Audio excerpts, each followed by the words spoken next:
Hello everyone, आपका स्वागत है हमारे इस चैनल पर। आज की वीडियो में मैं आपके लिए एक इम्पोर्टेंट टॉपिक लेके आई हूँ। बच्चे पूछते हैं, बहुत सारे मुझसे क्वेश्चन करते हैं कि मैम मुझे रिटेलिंग का मीनिंग है जो वो क्लियर नहीं हो रहा है, तो आप इसके ऊपर एक वीडियो बनाओ। तो मैं आज आपको बताऊंगी कि रिटेलिंग क्या होती है। सबसे पहले मैं आपको इसका इंट्रोडक्शन दूंगी कि रिटेलिंग में क्या क्या होता है, ये प्रोसेस कैसे स्टार्ट हुआ। ठीक है, तो किसी भी प्रकार की व्यापारिक गतिविधियों के लिए ग्राहक सबसे महत्वपूर्ण आवश्यक है। आज के दौर में उत्पादक और सेवा की गुणवत्ता बढ़ाना किसी भी व्यवसाय के लिए अनिवार्य है। निर्माता किसी विशेष स्थान पर आधारित होता है, इसी कारण से वे विभिन्न स्थानों पर आधारित लोगों को सभी सामान उपलब्ध नहीं करवा सकता। मतलब वस्तु का उत्पादन कहीं और होता है और उसको खरीदने वाले क्या है, बहुत सारी जगह पे होते हैं। जैसे किसी चीज़ का उत्पादन है जो दिल्ली में हो रहा है, लेकिन उसका यूज़ क्या है, हरियाणा में भी हो रहा है, महाराष्ट्र में भी हो रहा है, मुंबई में भी हो रहा है, बहुत सारे स्टेट में इसका यूज़ हो रहा है। तो क्या है, इसके अतिरिक्त गत वर्षों में ग्राहकों की में वृद्धि होने के कारण निर्माताओं द्वारा ग्राहकों तक पहुंचना और भी ज़्यादा कठिन हो गया है। कि क्या है, निर्माता मतलब वस्तु का निर्माण करने वाले लोग तो क्या होते हैं, कम होते हैं, लेकिन उसका यूज़ करने वाले लोग बहुत ज़्यादा होते हैं। इसलिए निर्माता अपने उत्पादकों को थोक विक्रेताओं को बेचते हैं जो निर्माता से बड़ी मात्रा में सामान खरीदते हैं, परंतु ग्राहकों की तुलना में थोक विक्रेताओं की संख्या भी कम होती है। क्या करते हैं, जो निर्माता होते हैं, जो मतलब प्रोडक्शन करने वाला निर्माता होता है, वो क्या करता है, अपना जो सामान है जो उसने उत्पादन किया है वो किसको बेच देता है, थोक विक्रेता को बेच देता है बड़ी मात्रा में। लेकिन थोक विक्रेता भी इतनी संख्या में नहीं होते कि ग्राहकों तक सामान पहुंच सके। तो क्या करते हैं, इसलिए अंतिम ग्राहक तक पहुंचने के लिए खुदरा विक्रेता की आवश्यकता। खुदरा विक्रेता किसको कहा गया है, रिटेलर को। क्या करता है, उत्पादक वस्तु का निर्माण करता है, उसके बाद वो थोक व्यापारी को देता है, थोक व्यापारी बड़ी मात्रा में क्या है, सामान को खरीद लेता है, उसके बाद वो किसको देता है, खुदरा विक्रेता मतलब रिटेलर को दे देता है, और रिटेलर किस तक पहुँचाता है, उस वस्तु को ग्राहक तक पहुँचाता है। तो सबसे मेन बात आपको इसमें यही लिखनी है कि क्या है, जो वस्तु का जो उत्पादन होता है वो कोई और करता है, लेकिन वो सारी जगह पर अपना सामान नहीं पहुंचा सकता निर्माता, क्योंकि ग्राहकों की संख्या बहुत ज़्यादा होती है। इसलिए क्या है, उत्पादक अपनी वस्तु को थोक विक्रेता को बड़ी मात्रा में बेच देता है, थोक विक्रेता फिर क्या है, फुटकर व्यापारी मतलब खुदरा विक्रेता को देता है, उसके बाद ग्राहकों तक सामान पहुँचाया जा सकता है। उसके बाद अब मैं आपको इसका मीनिंग क्लियर करूँगी। मीनिंग में आपको लिखना है, रिटेल शब्द फ्रेंच शब्द रिटेलर, जिसका अर्थ है काटना या बांटना या विभाजित करना। मतलब हम क्या देते हैं, उसको बांट देते हैं। रिटेलर का क्या अर्थ होता है, बांटना, से प्राप्त किया गया। यह मूल रूप से सिलाई के संदर्भ में इस्तेमाल किया गया था। अतः रिटेल व्यापार का अर्थ है छोटी मात्रा में वस्तु विक्रय करना। रिटेल मतलब रिटेलर वही होता है ना जो छोटी मात्रा में वस्तु को थोक व्यापारी से लेता है और थोड़ी थोड़ी मात्रा में क्या है, ग्राहकों को दे देता है। रिटेल विक्रेता से बड़ी मात्रा में उत्पाद क्रय करता था, तो उत्पाद को छोटी छोटी संभव मात्रा में विभाजित करता है और अंतिम ग्राहकों तक पहुंचाता है। आमतौर पर एक रिटेलर एक व्यक्ति होता है जो बड़ी संख्या में लोगों के छोटे ऑर्डर को पूरा करता है। देखो क्या होता है, एक होता, आप ये डायग्राम भी एग्जाम में जरूर बनाना, क्योंकि इससे प्रेजेंटेशन पर आपका इफेक्ट पड़ता है। आपको क्या लिखना है, उत्पादक होता है, उत्पादक वस्तु का निर्माण कर देता है, उसके बाद वो किसको देता है, थोक विक्रेता को देता है, थोक विक्रेता फिर किसको देता है, रिटेलर को देता है, रिटेलर फिर किसको देता है, ग्राहक को देता है। तो इसी को हम क्या कहेंगे, रिटेलिंग कहेंगे। उम्मीद है आपको इसका रिटेलिंग का मीनिंग क्लियर हो गया होगा। इसके बाद मैं आपको बताऊंगी, इसके बाद मैं आपको इसके नेचर मतलब बताऊंगी कि नेचर क्या होता है रिटेलिंग का। ठीक है, सबसे पहला जो फर्स्ट है आपका पॉइंट है वो है विपणन का भाग, पार्ट ऑफ मार्केटिंग। मार्केटिंग मतलब हम क्या है, रिटेलिंग को मार्केटिंग का ही पार्ट कहेंगे, क्योंकि मार्केटिंग में भी तो हम यही करते हैं कि वस्तु को हम क्या किस तक पहुंचाते हैं, ग्राहकों तक पहुंचाते हैं। सेम ऐसे ही हम रिटेलिंग में क्या है, वस्तु को ग्राहकों तक पहुंचाते हैं, इसलिए इसको मार्केटिंग का पार्ट कहा गया है। रिटेल व्यापार विपणन क्रिया का भाग है, यह उत्पाद को अंतिम ग्राहक तक पहुंचाने में सहयोग करता है। विपणन का लक्ष्य भी यही है, इसलिए इसको क्या कहा गया है, विपणन का भाग कहा गया है। जैसे मार्केटिंग में वस्तुओं को हम ग्राहकों तक पहुंचाते हैं, वैसे ही हम रिटेलिंग में भी क्या है, वस्तुओं को ग्राहकों तक पहुंचाते हैं, इसलिए इसको मार्केटिंग का पार्ट कहा गया है। सेकंड है कस्टमर सेंट्रिक, ग्राहक केंद्रित। रिटेल व्यापार की पूरी अवधारणा ग्राहक के आसपास घूमती है। मतलब मेन तो इसमें ग्राहक तक सामान को पहुंचाना होता है ना, मतलब ये उसके आसपास ही घूमती है, घूम फिर के वो सारी वस्तुओं का जो भी निर्माण होता है, जो वस्तु पहुंचानी होती है, वो सेम जो सारा प्रोसेस होता है वो सिर्फ किसके लिए होता है, ग्राहक के लिए होता है, कि ग्राहक तक वस्तु क्या है, सही सलामत पहुंच जाए। बढ़ती प्रतिस्पर्धा के कारण सभी रिटेल विक्रेता ग्राहकों को आकर्षित करना चाहते हैं। रिटेल विभिन्न विक्रय संवर्धन उपाय जैसे डिस्काउंट आदि का प्रयोग ग्राहकों को लुभाने के लिए करते हैं। मतलब क्या होता है, बहुत सारे प्रोड्यूसर होते हैं, बहुत सारे उत्पाद होते हैं, तो ना क्या करते हैं, सारे प्रोड्यूसर ऐसा उत्पाद बनाते हैं कि मतलब क्या है, ज़्यादा से ज़्यादा ग्राहक उसके ही उत्पाद को खरीदे। वो क्या है, डिस्काउंट दे देते हैं, कभी कभी एक के साथ एक फ्री दे देते हैं, कूपन दे देते हैं, बहुत सारे क्या है वो डिस्काउंट देके ग्राहकों को आकर्षित करते हैं। तो इसका मेन जो पॉइंट होता है वो ग्राहकों पर ही केंद्रित होता है। थर्ड पॉइंट होता है इसका बहुआयामी, मतलब मल्टी डायमेंशनल।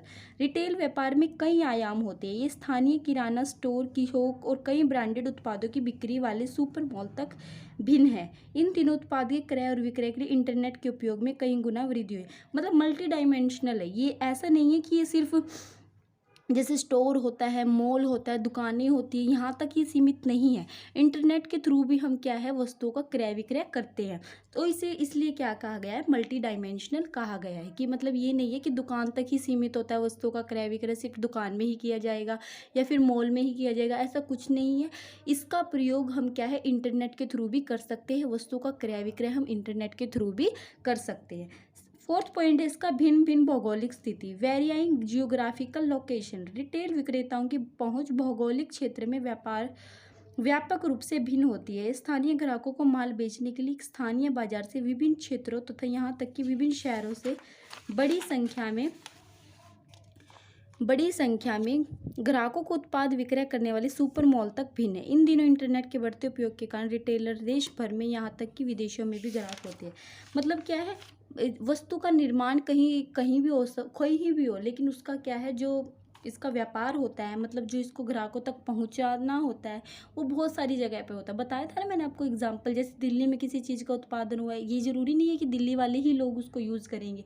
उसको यूज़ मुंबई में, महाराष्ट्र में, हरियाणा में या इससे बाहर विदेशों में भी उसका प्रयोग किया जाता है। मतलब वस्तु का निर्माण चाहे कहीं भी हो, उसका प्रयोग क्या है, बहुत सारी जगह पर होता है। उसके बाद फिफ्थ पॉइंट है परिवर्तनकारी, ट्रांसफॉर्मेशनल। रिटेल व्यापार की एक संपूर्ण व्यवसाय के रूप में शुरुआत के बाद इसकी भारी परिवर्तन किए गए हैं। यह परिवर्तन आमतौर पर रिटेल व्यापार के उद्देश्य, मतलब पहले क्या उद्देश्य होता था, मतलब परिवर्तित हो गया रिटेलिंग का उद्देश्य। पहले जो रिटेलिंग होती थी उसका उद्देश्य क्या होता था, लाभ प्रेरित होता था और ग्राहक केंद्रित होता था। लेकिन जो अब की रिटेलिंग होती है उसमें क्या है, पहले साधारण रिटेल शॉप, फिर उसके बाद बहु ब्रांड माल, क्षेत्र विस्तार, पहले छोटे क्षेत्र, अब देश भर में, यहाँ तक कि विदेशों में भी। पहले क्या है, छोटे क्षेत्र में क्या सोचते थे कि छोटे क्षेत्र में हम क्या है, वस्तु का व्यापार करेंगे, लेकिन क्या है, अब बड़े क्षेत्रों में सोचते, विदेशों में सोचते कि हम अपनी वस्तुओं का क्या है, वस्तुओं को बेचे। पहले क्या होते थे, ग्राहक साधारण स्थानीय ग्राहक से जीवन के सभी क्षेत्रों के ग्राहकों तक। मतलब पहले साधारण ग्राहक होते थे, आसपास के एरिया में ही वस्तु का निर्माण और वस्तु को बेचा जाता था। लेकिन अब क्या है, सुपर बाजार, किराने की दुकान, डिस्काउंट पे, बहुत सारी जगह पर हम वस्तु का क्या है, वस्तुओं को बेचते हैं। देखो पहले क्या होता था, चलने वाला होता था, विक्रेता होते थे, हॉट, मॉल, मंडियाँ, ये सारी चीज़ें होती थी। लेकिन अब क्या हो गया है, सुविधा स्टोर हो गया, सुपर बाजार हो गया, हाइपर बाजार हो गया। तो मतलब अब रिटेलिंग का उद्देश्य क्या है, बदल चुका है। सिक्स्थ पॉइंट है आपका जटिल प्रबंध प्रक्रिया, कॉम्प्लेक्स मैनेजमेंट प्रोसेस। रिटेल व्यापार एक सरल प्रक्रिया की तरह लगती है, परंतु वास्तव में ये सरल नहीं है। रिटेल व्यापार में रिटेल स्टोर की सुविधाजनक स्थान पर स्थिति, विभिन्न मूल्य के अनुसार उत्पादों की, मतलब ये नहीं है कि बिल्कुल कहने में ऐसा लगता है कि रिटेलिंग ईजी है, लेकिन रिटेलिंग ईजी नहीं है।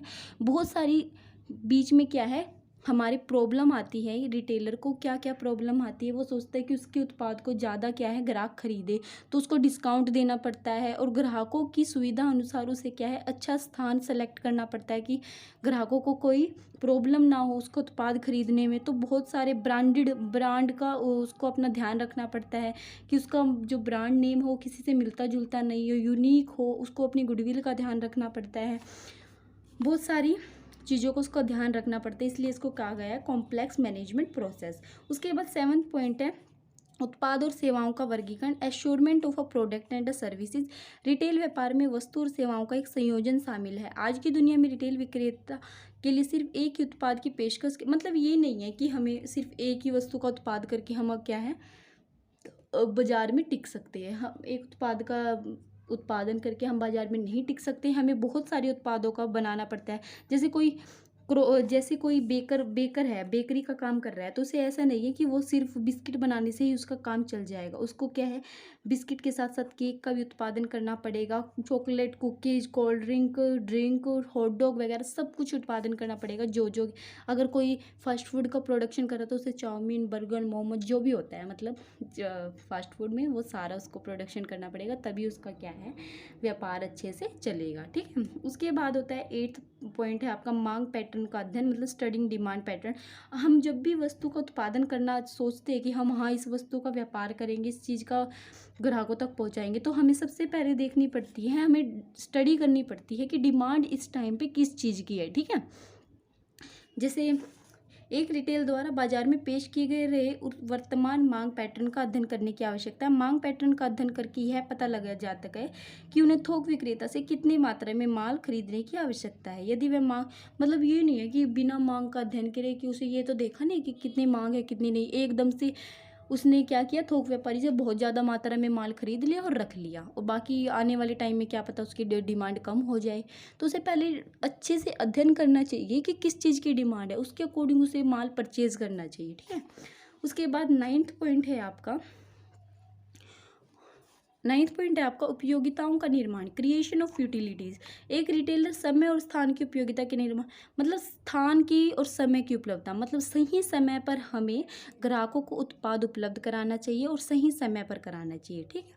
उसके बाद है निजी ब्रांडिंग और लेबलिंग। उसे ब्रांडिंग और लेबलिंग का यूज़ करना चाहिए। जो भी ब्रांड है, अगर किसी पे हॉलमार्क लगाना तो हॉलमार्क लगाना चाहिए, अच्छी सी सारी सुविधाएं देनी चाहिए। उसके बाद है 11th पॉइंट में बहुत सारे पॉइंट है, जैसे ग्राहकों को वित्त उपलब्ध करवाना, मतलब उन्हें उधार में खरीदने की सुविधा देनी चाहिए, विक्रय उपरांत सेवाएं देनी चाहिए, जैसे फ्री होम डिलीवरी देनी चाहिए। उसके बाद उसको प्रदर्शन, मतलब उसके ऐड वगैरह देनी चाहिए ग्राहकों को, ताकि उसके उत्पाद के बारे में सबको पता लग जाए।